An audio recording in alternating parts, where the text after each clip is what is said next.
Hi hello, നമുക്കിന്നൊരു ചക്ക എരിശ്ശേരി ഉണ്ടാക്കാം. ചക്ക അതിന് ചെറിയ ചെറിയ കഷ്ണങ്ങളാക്കി മുറിച്ചെടുക്കണം. എരിശ്ശേരിക്ക് നമ്മൾ വട്ടത്തിലാണ് അരിയേണ്ടത്. അരിത്തണ്ട് ഇതുപോലെ വട്ടത്തിൽ അരിഞ്ഞ് വയ്ക്കണം. അരിഞ്ഞ് വെച്ച ചക്ക നന്നായി കഴുകിയ ശേഷം കുക്കറിൽ വേവിക്കാൻ ആവശ്യത്തിന് ഉപ്പും വെള്ളവും മഞ്ഞൾപ്പൊടിയും ചേർത്ത് വയ്ക്കണം. ചക്കയ്ക്ക് കുറച്ച് വെള്ളമേ വേവാൻ ആവശ്യമുള്ളൂ.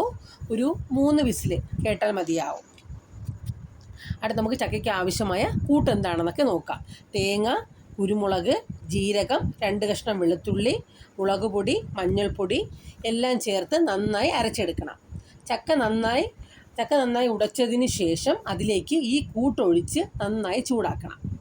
നമുക്ക് അടുത്ത് കടുക് വറുക്കുന്നതിന് വേണ്ടി ആദ്യം ചീനച്ചട്ടി അടുപ്പത്ത് വെച്ച് എണ്ണ ഒഴിച്ച് എണ്ണ തിളച്ചതിന് ശേഷം അതിലേക്ക് കടുകിട്ട് ഉഴുന്ന് പരിപ്പിട്ട് കറിവേപ്പിലയിട്ട് അതിലേക്ക് കുറച്ച് തേങ്ങയും കൂടെ ഇട്ട് തേങ്ങ നന്നായി ചുവന്ന് വരുമ്പോൾ അതിനെ ഈ കൂട്ടിലേക്ക് ഒഴിച്ച് ചൂടോടെ നമുക്ക് കഴിക്കാം.